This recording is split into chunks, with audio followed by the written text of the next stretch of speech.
ஆண்டவரும் இரட்சகருமாய் இயேசு கிறிஸ்துவின் இனிய நாமத்தினாலே உங்கள் யாவரையும் நான் வாழ்த்துகிறேன். அருமையான இந்த சந்தர்ப்பத்துக்காக கர்த்தரை ஸ்தோத்திரிக்கிறேன். தேவ செய்தியை ஆவலோடு கேட்கும்படி ஆவலோடு இருக்கிற உங்கள் யாவரையும் ஆண்டவர் நிச்சயமாக ஆசீர்வதிப்பாராக. இந்த நாளில் செய்தியின் தலைப்பு, உன் கிரீடத்தை காத்துக்கொள். உன் கிரீடத்தை காத்துக்கொள்.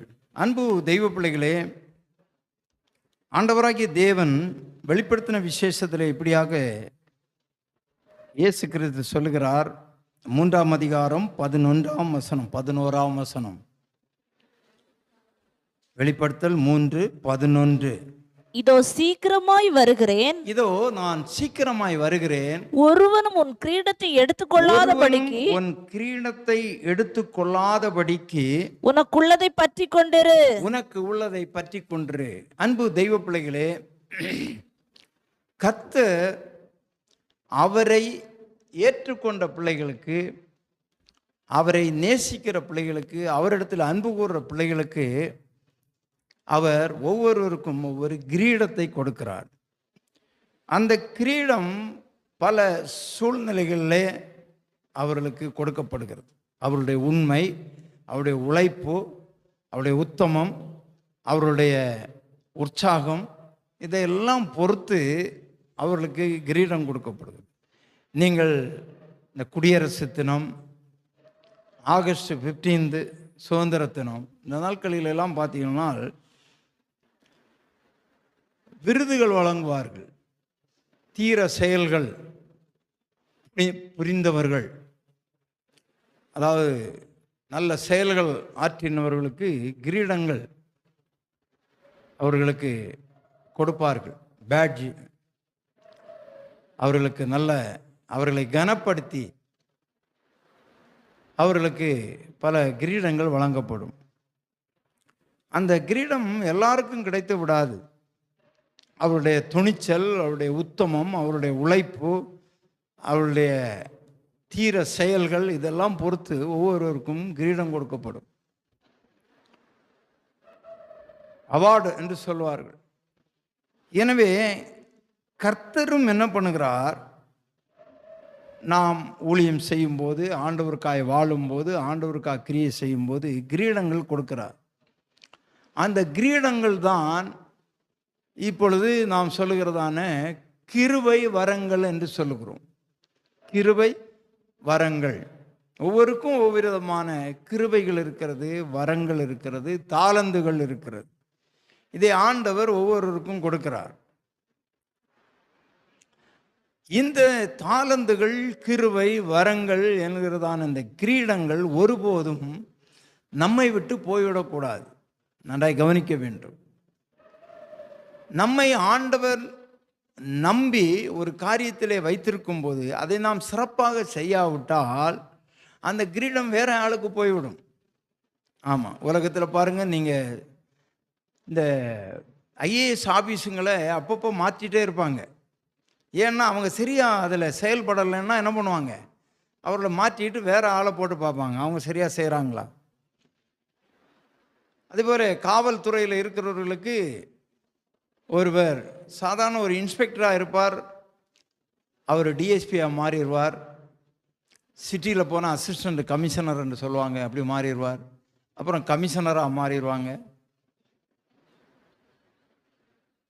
அப்புறம் பார்த்திங்கன்னா டிஐஜியாக மாறுவாங்க. அப்படியே ப்ரமோஷனில் போட்டுருப்பாங்க. டிஜிபியாக மாறுவாங்க. அதான் இப்போது இருக்கிறதுல உயர் பதவி. இப்படி ஒவ்வொருலையும் மாறிக்கொண்டே போவோம். அவர்களை தூக்கி மாற்றுவாங்க. ஏன்னா அவர்களுக்கு அவார்டு அதிகமாக வந்துட்டே இருக்கும் அவர்கள் செய்ய.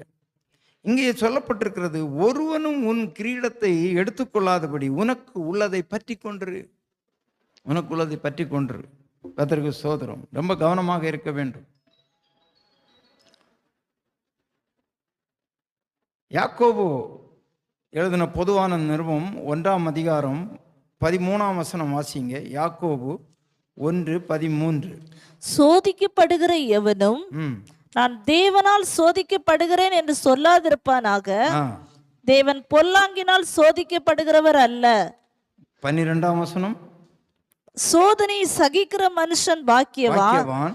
அவன் உத்தமன் என்று விளங்கின பின்பு கர்த்தர் தம்மிடத்தில் அன்பு கூறுகிறவர்களுக்கு வாக்குத்தத்தம் பண்ணின ஜீவ கிரீடத்தை பெறுவான். அங்க ஒரு ஜீவ கிரீடத்தை கொடுக்கிறார். யாருக்கு? இந்த உலகத்தில் சோதனையை சகித்து வாழுகிறவர்களுக்கு.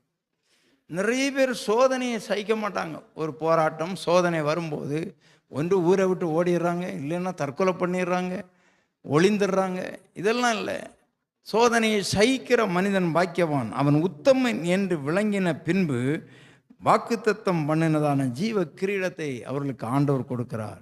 எனவே நாம் மிகுந்த கவனம் உள்ளவர்களாக காணப்பட வேண்டும். கர்த்தருடைய பரிசுத்த நாமத்துக்கு ஸ்தோத்திரம்.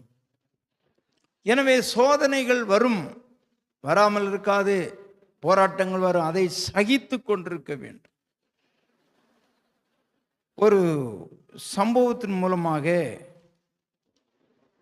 நம்முடைய கிரீடம் எப்படிப்பட்டது என்று சொல்லி, கிரீடம் ஒருவரிடத்திலிருந்து எடுபட்டு இன்னொருவருக்கு போகிறதை பற்றி நாம் இன்றைக்கு பார்க்கலாம். ரூத்தின் சரித்திரத்துக்கு உங்கள் வேதாகமத்தை திருப்பிக் கொள்ளுங்கள். ரூத்தின் சரித்திரம் பழைய ஏற்பாட்டில் 335வது பக்கத்தை திருப்பிக் கொள்ளுங்கள்.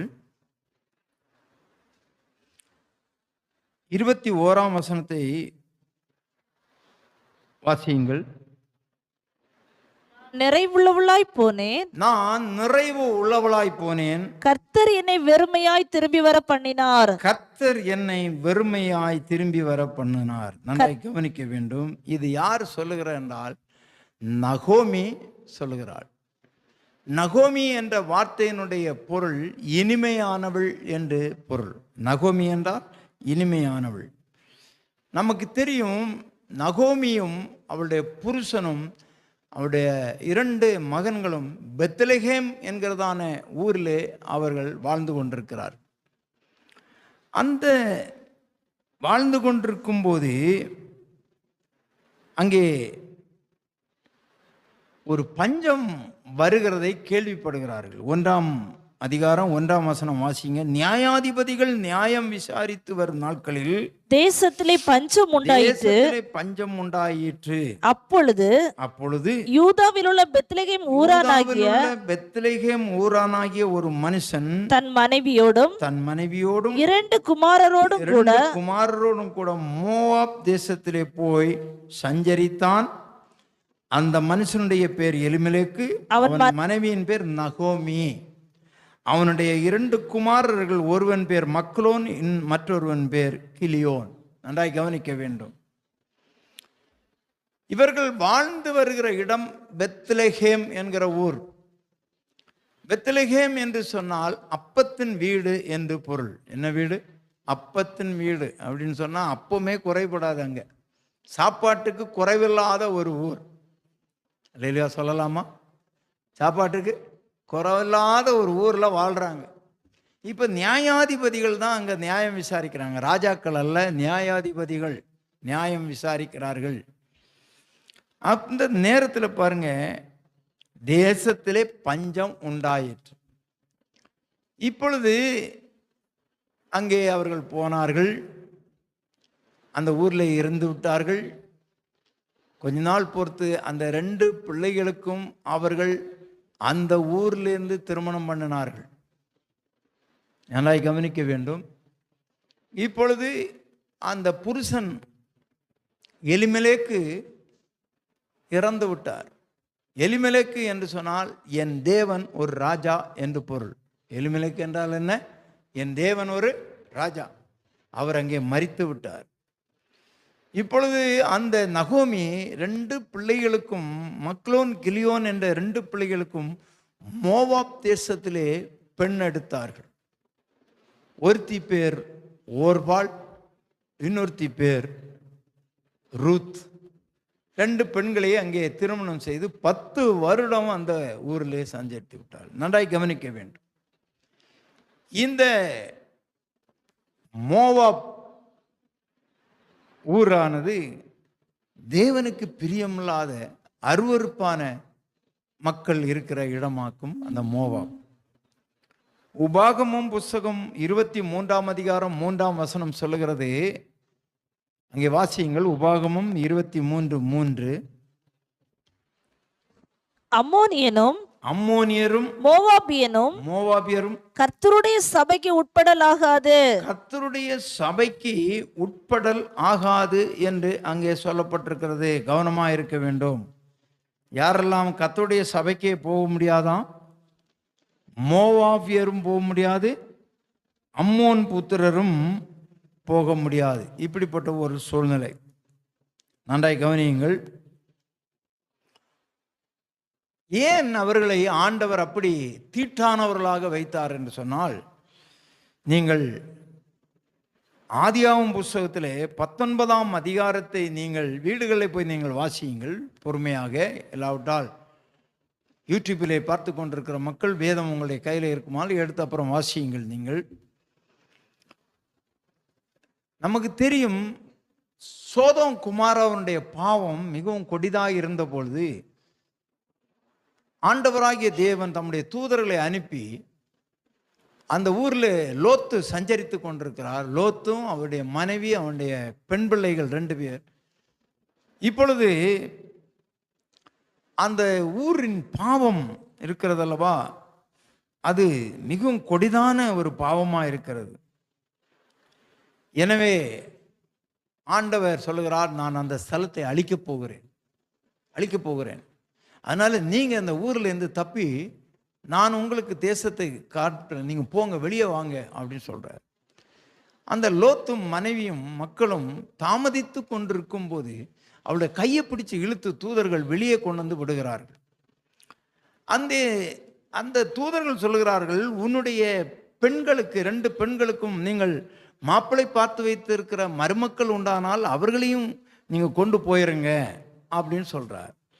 அந்த 14 சொல்லுகிறது, அப்பொழுது லோத்து புறப்பட்டு தன் குமாரத்திகளை விவாகம் பண்ண போகிற தன் மருமக்கள் மாரோட பேசி, நீங்கள் எழுந்து இந்த ஸ்தலத்தை விட்டு புறப்படுங்கள், கர்த்தர் இந்த பட்டணத்தை அழிக்கப் போகிறார் என்றான். அவருடைய மருமக்கள்மாரின் பார்வைக்கு அவனுடைய மருமக்களின் பார்வைக்கு அவன் பரியாசம் பண்ணுகிறதாக கண்டது. ஆமா, இப்போ லோத்து சொல்றது அவங்களுக்கு எப்படி இருந்தது? பரிகாசம் பண்றாரு. இந்த கிழவனுக்கு வேற வேலையே இல்லை, தேசத்தை அழிக்க போறாராம், நீங்க வந்துருங்க அப்படின்னு சொல்றாருன்னு பரிகாசம் பண்றாங்க.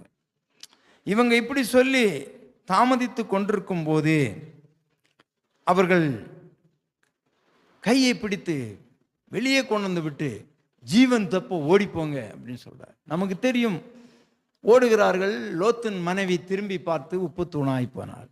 இப்பொழுது அங்கே லோத்து சொல்லுகிறார், ஐயா எனக்கு வயசாயிடுச்சு, ஓட முடியல. ஆண்டவர் என்ன சொன்னார்? நீங்க ஓடிப்போ, இந்த மலைக்கு போ, மலையில போய் தங்கிடு, ஓடிப்போ அப்படின்னு. அப்போ லோத்து சொல்றான் 18 அப்படியெல்லாம் ஆண்டவரே, உமது கண்களில் உமது அடியனுக்கு கிருபை கிடைத்ததே, என் பிராணனை காக்க தேவரீர் எனக்கு செய்த கிருபை பெரிதாக வழங்க பண்ணி மலைக்கு போக ஓடிப்போக என்னால் முடியாது, தீங்கு என்னை தொடர்ந்துரும், நான் மரித்து போவேன், அதனால் பக்கத்தில் ஒரு சின்ன ஊர் இருக்குது, அந்த ஊருக்கு நான் போகிறேன்னு சொல்கிறார். நல்லா கவனிக்கணும். ஓடிப்போக சொல்லுகிறவர் ஓடிப்போக பலன் தருவார், ஓடி போகிறது வரைக்கும் அழிக்க மாட்டார். அந்த எண்ணங்கள் இவனுக்கு இல்லை. இவன் அவிசுவாசத்தோடு பேசுகிறான். இங்கே அவிசுவாசம் வருகிறது. ஓடிப்போன்னு சொல்கிறாரு. ஐயோ அவ்வளோ போவோம், என்னால் பலன் இல்லை, நான் செத்து போவேன், அவ்வளோ அழிவு வந்துடும். இவரே கற்பனை பண்ணிக்கிறாங்க. கவனிக்கணும். சரி போ, நம்ம ஒரு பாசையில் சொன்னா, போய் தொலையா போயா அப்படி போயிட்டார். போகிறப்ப தான் அவர் சொல்கிறார், ஆண்டவர் 21, அதற்கு அவர், நீ கேட்டுக்கொண்ட ஊரை நான் கவிழ்த்து போடாதபடி இந்த விஷயத்திலும் உனக்கு அனுக்கிரகம் பண்ணுவேன், தீவிரமாய் அங்கே ஓடி தப்பித்துக்கொள், நீ அங்கே போய் சேர் மட்டும் நான் ஒன்றும் செய்யக்கூடாது என்றார். நல்லா கவனிங்க. அப்போ மலைக்கு போக சொன்னவரும் மலைக்கு போகிறது வரைக்கும் என்ன பண்ணியிருக்க மாட்டார், அழிச்சிருக்க மாட்டார். இவன் சொல்கிறான், இல்லை இல்லை அவ்வளோ தூரம் போக முடியாது, நான் செத்துருவேன், அதனால் பக்கத்தில் இருக்க ஊருக்கு போகிறான். ஆமாம், சோதனம். இது ஆவிக்குரிய அர்த்தங்கள் நிறைய இருக்கிறது. மலை என்றால் கல்வாரிக்கு போ, கல்வாரி இயேசுவின் சிலுவைக்கு போ, சிலுவை தான் நமக்கு தஞ்சம், நீ அங்கே போ. இவர் என்ன பண்ணுறாரு, ஐயோ மலை ஏறுறது கஷ்டம் அல்லவா. ஆமாம், ஆண்டவர் ஆபிரகாமை பார்த்து என்ன சொன்னார், நான் உன்னுடைய காண்பிக்கிற மலைகளில் ஒன்றின் மேலே உன் பையனை கொண்டு போய் என்ன பண்ண, சர்வாங்க தகன பலியிடன்னு சொன்னார். இவன் போய் அந்த மோரியா மலையின் மேலே போய் தான் 3 நாள் பிரயாணப்பட்டு போனான். அவன் சொல்லியிருக்க கூடாதா, ஐயா எங்கே பலியிட்டா என்னையா, இந்த இங்கே பக்கத்திலேயே பலியிட்டுறான். அவ்வளோ நாள் 3 நாள் பிரயாணம். ஒரு நாள் பிரயாணம் 24 கிலோமீட்டர் சொல்கிறாங்க. அந்த நாள் கிட்டத்தட்ட 75 கிலோமீட்டர் நான் நடந்து போயாயா பலியிடணும், நான் அங்கேயே பலியிட்டுறேன்னு சொன்னால் நிச்சயமாக அவன் பையனை பறி கொடுத்துருப்பான். ஆண்டவர் அங்கே தான் என்ன வச்சுருந்தாரு, ஆடை சிக்குண்டு வச்சுருந்தார். நீ அதனால் அங்கே போய் பலியிட, அங்கே தான் உனக்காக ஆடு இருக்குது, பையன் சாக மாட்டான், அந்த ஆட்டை நீ பலியிடணும். நன்றாய் கவனிக்கணும், ஒவ்வொன்றும் தேவனுடைய திட்டம் இருக்கிறது. எனவே நீங்கள் கூட யோசிக்காதுங்க, ஐயோ நிறைய பேர் இந்த ஊரை விட்டு உங்களை விரட்டலான்னு இருக்கிறாங்க. இல்லை இல்லை, இதுதான் உங்களுக்கு நியமித்த ஊருன்னு நீங்கள் இருக்கணும். ஆமாம், உங்கள் இஷ்டத்துக்கு ஊரை தேடி போனீங்கன்னா வேலைக்கு ஆகாது. சோத்திரம். சரி, அது அப்புறம் இருக்கட்டும், கவனிங்க. இப்போ போயாச்சு, ஆண்டவர் அந்த ஊரை அழிக்கல, விட்டுட்டாரு. இவன் என்ன பண்ணான் பாருங்க, கொடுமை. 23 வாசிங்க. லோத்து சோவாருக்குள் வரும்போது பூமியின் மேல் சூரியன் உதித்தது. அப்பொழுது கர்த்தர் சோதோமின் மேலும் குமாராவின் மேலும் வானத்திலிருந்து கந்தகத்தையும் அக்கினியும் வர்ஷிக்க பண்ணி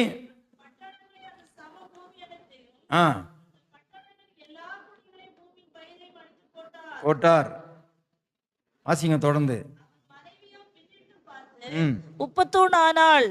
விடியற் காலத்தில் ஆபிரகாம் எழுந்து தான் கர்த்தருக்கு முன்பாக நின்ற இடத்திற்கு போய் சோதோம் கொமோரா பட்டணங்களின் திசையையும் சம பூமியாகிய தேசம் முழுவதையும் நோக்கி பார்த்தான். அது புகை, சூளையின் புகை போல எழும்பிற்று. தேவன் அந்த சமபூமியின் பட்டணங்களை அழிக்கும் போது தேவன் ஆபிரகாமை நினைத்து லோத்து குடியிருந்த பட்டணங்களை கவிழ்த்து போடுகையில் லோத்தை அந்த அழிவின் நடுவிலிருந்து தப்பி போகும்படி அனுப்பிவிட்டார். பின்பு லோத்து இவன் எங்க வந்துட்டான், சோவாருக்கு வந்துட்டான். இப்போ இவன் தான் சோவாரை தெரிந்து கொண்டான். ஆண்டவர் எங்க போ சொன்னார், மலைக்கு போ சொன்னார். ஆனா இவன் சோவாரை தெரிந்து கொண்டான். இப்பொழுது அவனுக்கு ஒரு பயம் வருகிறது. சோவாரிலே குடியிருக்க பயந்து 30ஆம் வசனம், சோவாரை விட்டு போய் அவனும் அவனோட கூட அவனுடைய 2 குமார்த்திகளும் மலையிலே வாசம் பண்ணினார்கள். இப்போ எங்க போறான், முதல்ல போ சொன்னது ஆண்டவர் எங்க போ சொன்னாரு, அவர் மலைக்கு தான் போ சொன்னார். அந்த மலைக்கு அவன் போகல. இப்போ பக்கத்தில் இருக்கிற ஊருக்கு போனான். அங்கேயும் இவனுக்கு இருக்க பிடிக்காம இப்போ அவன் மலைக்கு போகிறான். இந்த மலை எந்த மலைன்னு நமக்கு தெரியாது. ஆண்டவர் சொன்ன மலையா இல்லை வேற மலையான்னு தெரியாது. நிறைய பேர் ஆண்டவர் சொல்லுகிறதான மலைக்கு போகிறத விட்டுட்டு தேவையில்லாத மலைகளுக்கு போகிறாங்க. ஆமாம், 40 நாள் விரதம் இருந்து ஒரு மலைக்கு போகிறாங்க. லட்ச பணத்தை கொண்டு ஒரு மலையில் இருக்கிற 7 மலைகளில் நடுவில் இருக்கிறாராம் ஒருத்தர், அங்கே கொண்டு போய் கொட்டுறாங்க. மலைகளுக்கு போகிறாங்க.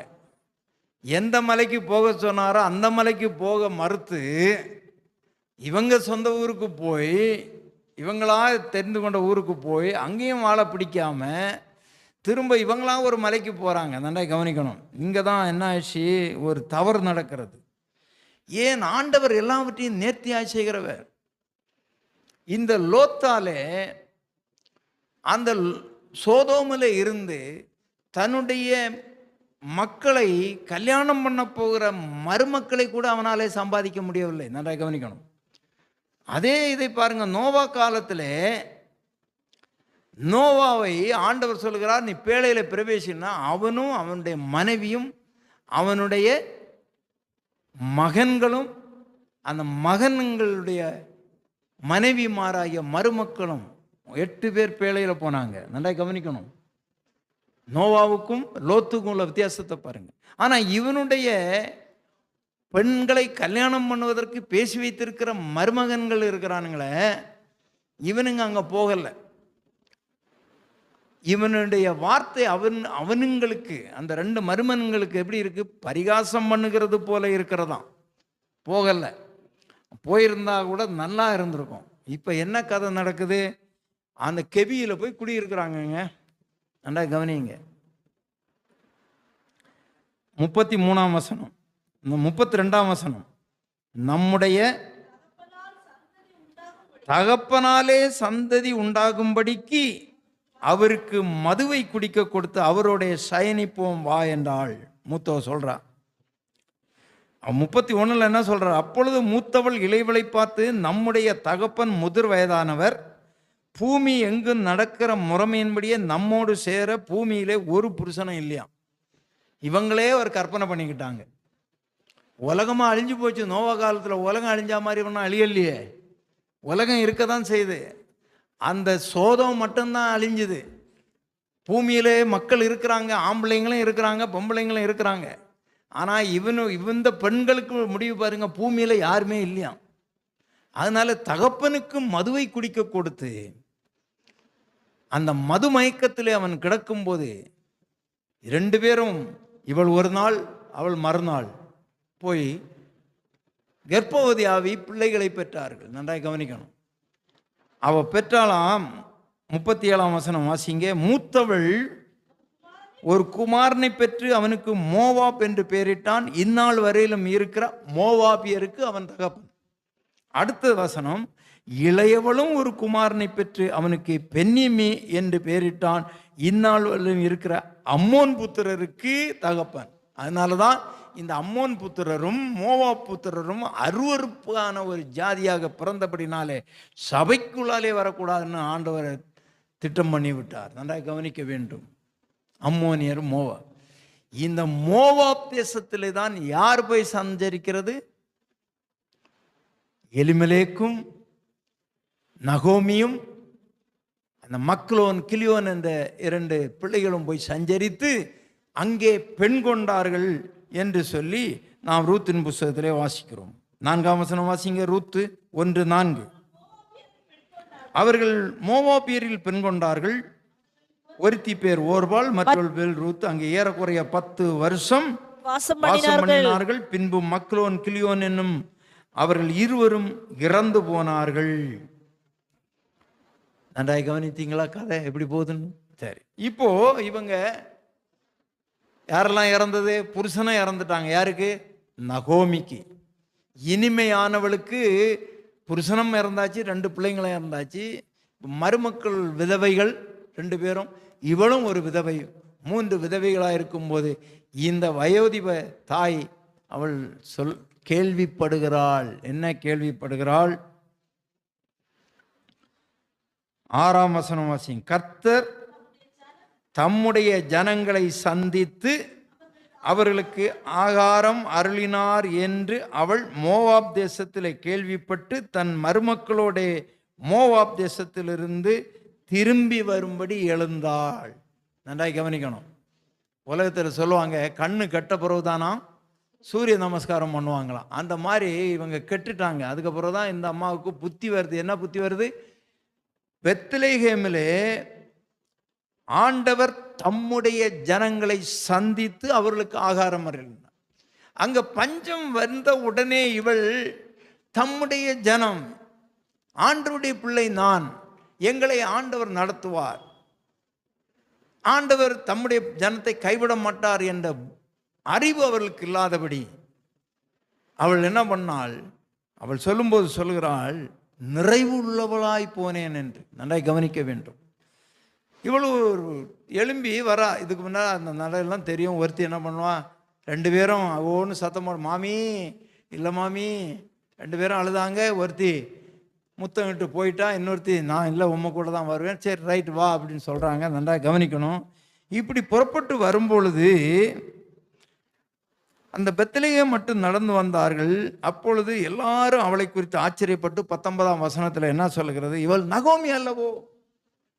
தூரத்தில் இருந்து பார்க்குறாங்க, இவர் எப்படி இருக்கிறாங்க, ஐயோ இந்த அம்மா ரொம்ப இதாக போய் இருக்கிறாங்க.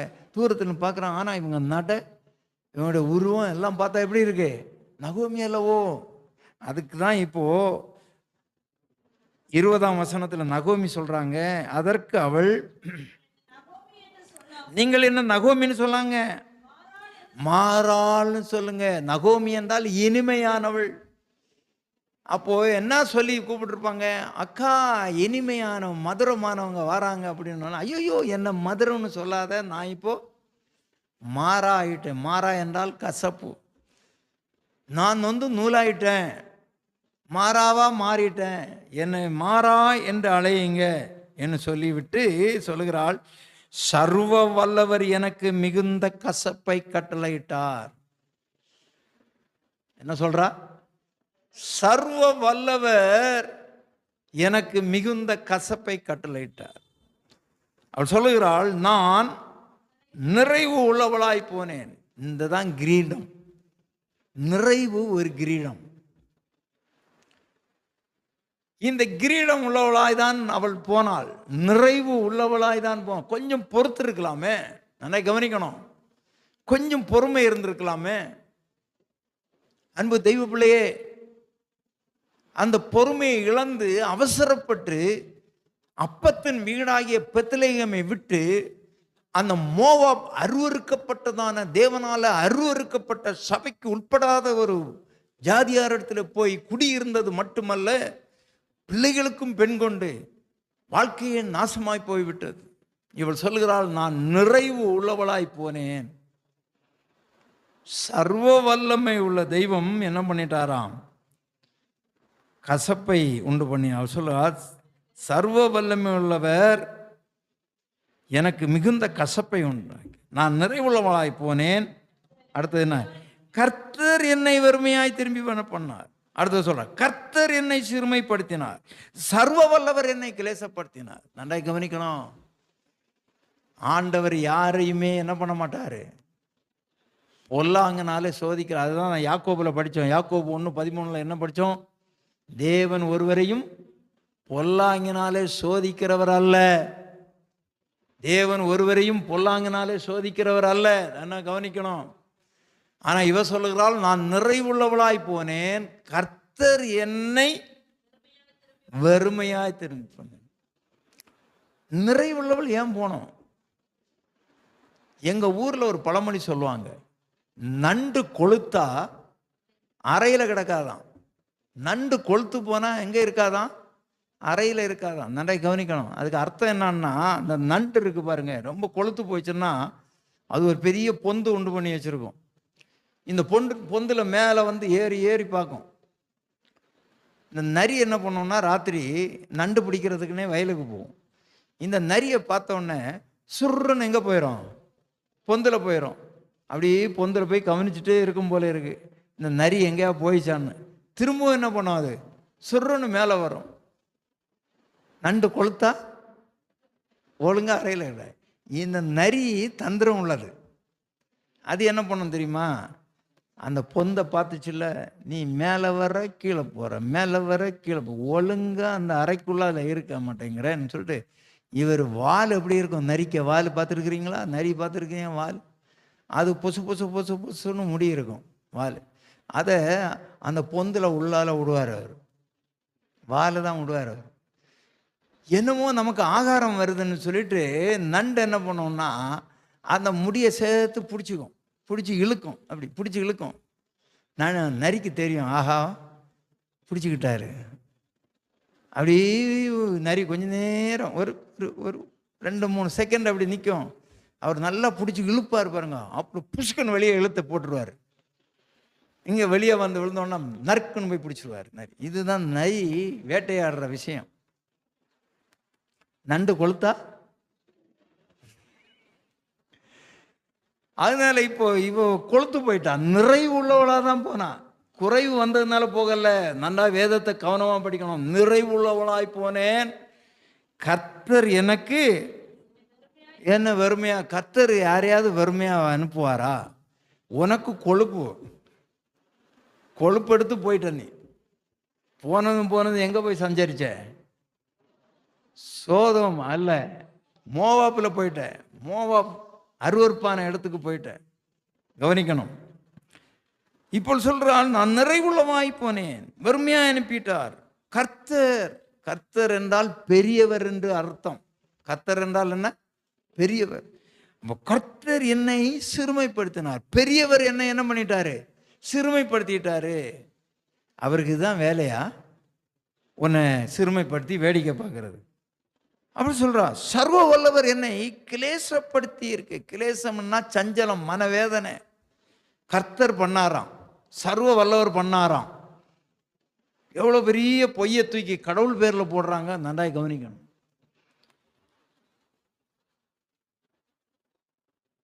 கொடுமையான ஒரு காரியம். நன்றாய் கவனிங்கள். ஒரு ரகசியத்தை உங்களுக்கு சொல்லுகிறேன்.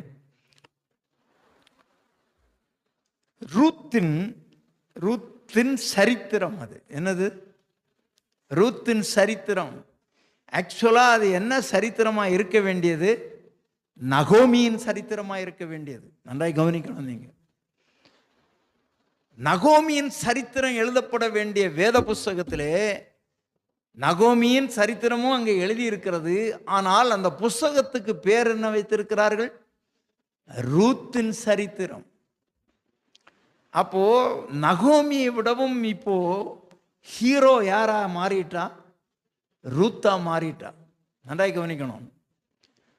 நகோமியினுடைய சரித்திரம் தான் எழுதப்பட வேண்டும். அவள் அங்கே பஞ்சத்திலேயே அங்கே வாழ்ந்திருக்கணும்.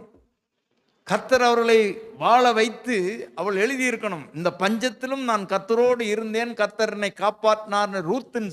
நகோமியின் சரித்திரம் எழுதப்பட வேண்டிய எழுத்திலே ரூத்தின் சரித்திரம் எழுதப்படுகிறது. அதுதான் கிரீடம். இப்ப நகோமியினுடைய கிரீடம் யாருக்கு போயிடுச்சு? யாருக்கு போயிடுச்சு? நகோமியினுடைய கிரீடம் ரூத்துக்கு போயிடுச்சு. நன்றா கவனிக்கணும். ஒருவனும் உன் கிரீடத்தை எடுத்துக்கொள்ளாதபடி உனக்குள்ளதை பற்றி கொன்று. நகோமியின் கிரீடம் இப்பொழுது ரூத்துக்கு போயிட்டு. ஏனென்றால் அவள் சொல்லுகிறாள், ஓர்பால் முத்தமிட்டு விட்டு போய்விட்டாள். நீங்க போயிடம்மா, உங்களுக்கு வாய்க்கிற புருஷன்ட வாழுங்க.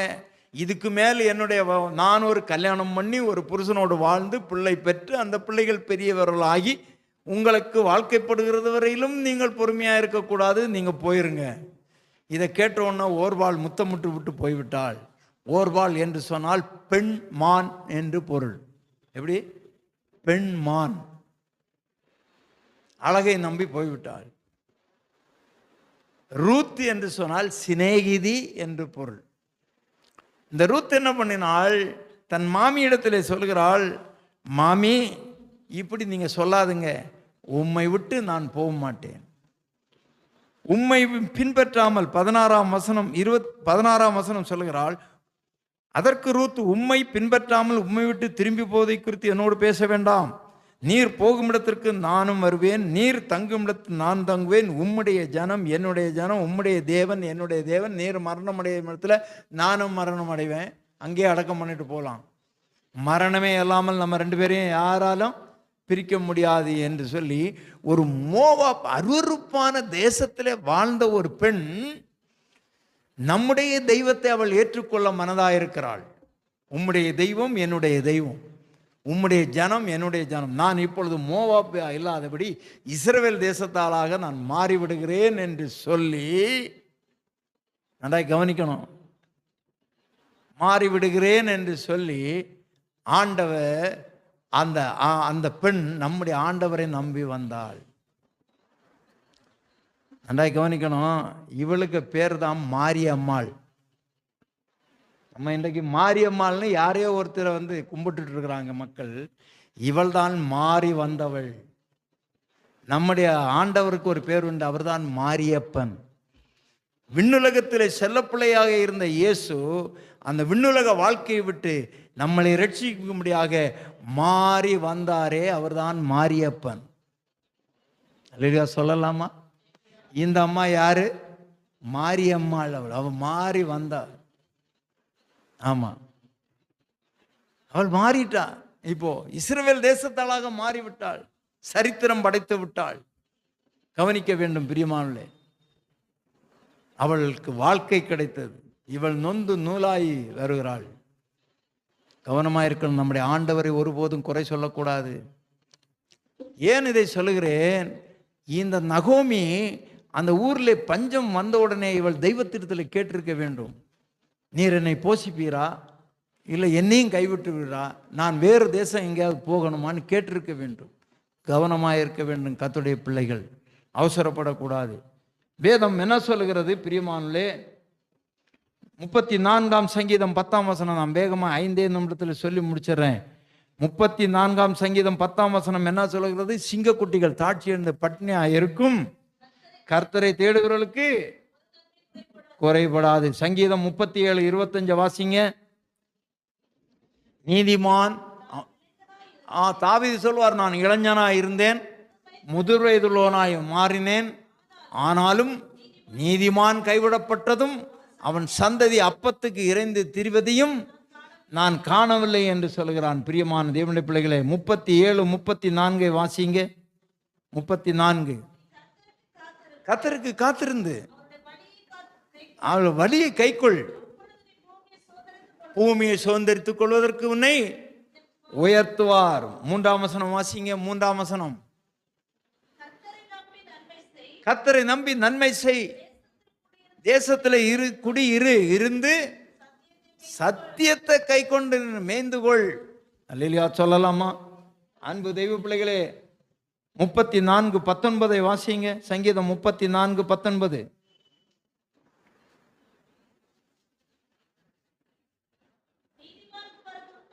நீதிமானுக்கு வரும் துன்பங்கள் அநேகமாக இருந்தாலும் அவை எல்லாவற்றிலும் நின்று ஆண்டவர் அவனை விடுவிப்பார். அல்லேலூயா சொல்லலாமா?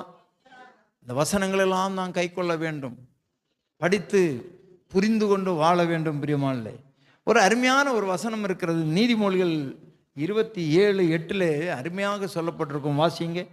நீதிமொழிகள் 27:8.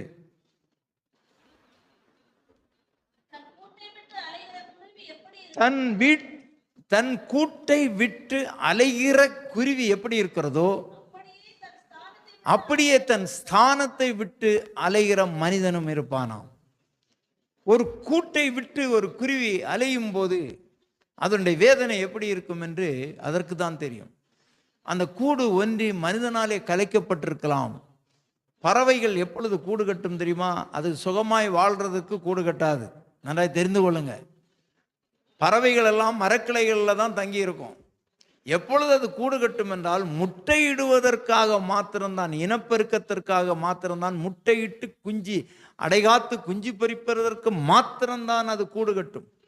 இந்த கூடு கட்டி முட்டையை போட போகிற நேரத்தில் நம்ம எல்லாம் விளையாட்டா என்ன பண்ணுவோம்? அந்த கூட்டை பிரித்து போட்டுருவோம் அல்லவா? இப்பொழுது அந்த குருவி முட்டை பிரசவ காலம் நெருங்கிறது.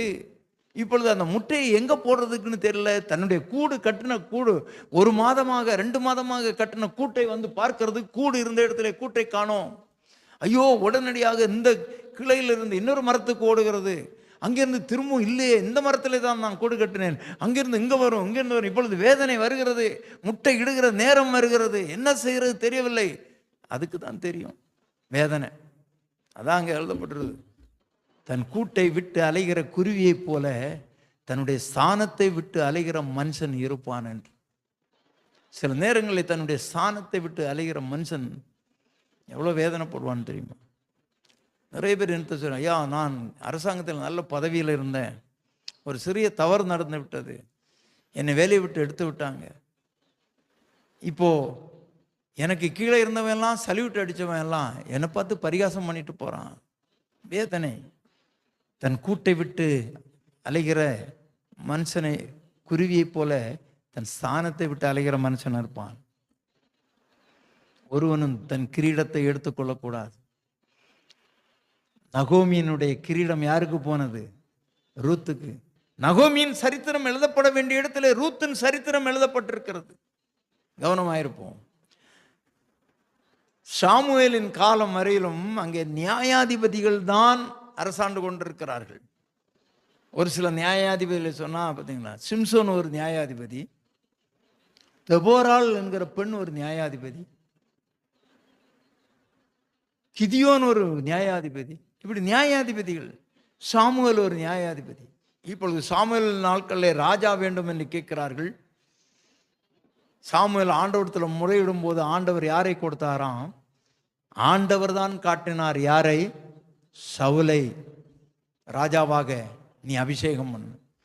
அந்த சவுல் தான் தேவனுக்கு துரோகம் பண்ணி விட்டான். தேவனுடைய சொற்பேச்சு கேட்கவில்லை. தேவனுடைய சொற்பேச்சு கேட்காமல் போய்விட்டான். ஆண்டவர் சொல்லுகிறதை கீழ்ப்படியாமல் போய்விட்டான் பிரியமானே. அதனால அவர் மனஸ்தாபப்பட்டு அவனுடைய கிரீடம் இப்பொழுது யாருக்கு போனது? தாவீதுக்கு போனது. நன்றாய் கவனிக்க வேண்டும் அன்பு தெய்வ பிள்ளைகளே. ஆண்டவர் சொன்னார் சாமுவேலை பார்த்து, நான் சவுலை ராஜாவாக அபிஷேகம் பண்ணதுனாலே மன வேதனைப்படுகிறேன், மனஸ்தாபப்படுகிறேன். நீ உன் கொம்பை தைலத்தினால் நிரப்பிக்கொண்டு ஈசாயின் குடும்பத்துக்கு போ, என்னுடைய இருதயத்துக்கு ஏற்ற ஒருவனை நான் அங்கே அபிஷேகம் பண்ணுவேன். அப்படிதான் தாவீது அபிஷேகம் பண்ணப்படுகிறான். இப்பொழுது சவுலின் கிரீடம் தாவீதுக்கு மாறுகிறது. எனவே ஒருவனும் உன் கிரீடத்தை எடுத்துக்கொள்ளாதபடி உனக்கு உள்ளதை பற்றி கொண்டு முழங்கால் படியிடலாமா? நாம் ஜெபிக்கலாம். அன்பு தெய்வ பிள்ளைகளே, தெய்வம் ஒருபோதும் யாரையும் கிளேசப்படுத்த மாட்டார். நகோமி சொல்கிறாள், சர்வ வல்லவர் என்னை கிளேசப்படுத்தி விட்டார், கர்த்தர் என்னை சிறுமைப்படுத்தி விட்டார். இல்லை இல்லை, தெய்வம் ஒருபோதும் யாரையும் சிறுமைப்படுத்த மாட்டார். யாக்கோபு எழுதின பொதுவான நிறுத்தில் அவர் சொல்கிறார், அவனவன் தன் தன் சுய இச்சையினாலே இழுக்கப்பட்டு சோதிக்கப்படுகிறான் என்று சொல்லி. சோதனையை சகிக்கிற மனுஷன் பாக்கியவான். கவனமாக இருக்க வேண்டும். தேவன் ஒருவரையும் பொல்லாங்கினாலே சோதிக்கிறவர் அல்ல என்று சொல்லப்பட்டிருக்கிறது. அன்பு தெய்வ பிள்ளைகளே, நடந்தது நடந்ததாகவே இருக்கட்டும். ஆண்டவரே, இப்பொழுது என் தலையில் ஒரு கிரீடத்தை வையும் அப்பா. நான் கூடு விட்டு அலைகிற ஒரு குருவியை போல நான் இருக்கக்கூடாதப்பா. எனக்கு மறுபடியும் ஒரு ஸ்தானத்தை தாரும் ஆண்டவரே. என்னை மறுபடியும் எடுத்து நிலைநிறுத்தும் அப்பா. வேதம் சொல்லுகிறது, விழுந்து போன தாவீதின் கூடாரத்தை ஆண்டவர் திரும்ப எடுத்து நிறுத்தினாராம். நிச்சயமாக உங்களுக்காக ஒரு காரியத்தை ஆண்டவர் செய்வார். உன் சஞ்சலம் அது மகிழ்ச்சியாய் மாறும். உங்கள் துக்கம் சந்தோஷமாய் மாறும் என்று வேதம் சொல்லுகிறது. இழந்து போனதை தேடவும் ரட்சிக்கும் வந்த தெய்வம் உங்களை நிச்சயமாய் ரட்சிப்பார். உன் கிரீடம் யாருக்கும் போகாதபடி மறுபடியும் உனக்கு கிரீடம் தரிப்பிப்பார். பரலோக பிதாவே, உமக்கு ஸ்தோத்திரம். இந்த செய்தியை கேட்கிற அன்பு பிள்ளைகளை கண்ணோக்கி பாரும். ஒருவேளை தன்னுடைய பதவியை விட்டு தன் பதவி இழந்து போனபடினாலே ஆண்டவரே, கூடு விட்டு அலைகிற ஒரு குருவியை போல் அலைவார்களானால் அவர்கள் உம்முடைய செட்டைகளின் நிழலில் வந்து சேர உதவி செய்யும். நீர் 2 கரம் விரித்தவராக நீர் அழைக்கிறீர். வருத்தப்பட்டு பாரம் சுமக்கிறவர்களே, நீங்கள் எல்லாரும் என்னிடத்திலே வாருங்கள், நான் உங்களுக்கு இளைப்பால் தருவேன் என்று அழைக்கிற தெய்வம் மறுபடியும் எடுத்து கட்டும். ஆண்டவரே, இறங்கும் அப்பா. மறுபடியும் பெத்லெகேமுக்கு நகோமி வந்ததினாலே அந்த ரூத்தின் மூலமாக நகோமியின் குடும்பம் மறுபடியும் கட்டப்பட்டதே. ஆண்டவரே, அப்படியாக பிள்ளைகளுடைய குடும்பங்கள் கட்டப்பட உதவி செய்யும், ஆசீர்வதியும். வருத்தங்கள், பாடுகள், உபத்திரங்கள் மாறட்டும். அவர்களுடைய கிரீடம் தலையின் மேல் பூக்கட்டும். அற்புத காரியங்களை செய்யும். ஆசீர்வதிக்கிறேன், வாழ்த்துகிறேன். இயேசுவின் ஜெபிக்கிறேன் பிதாவே, ஆம்.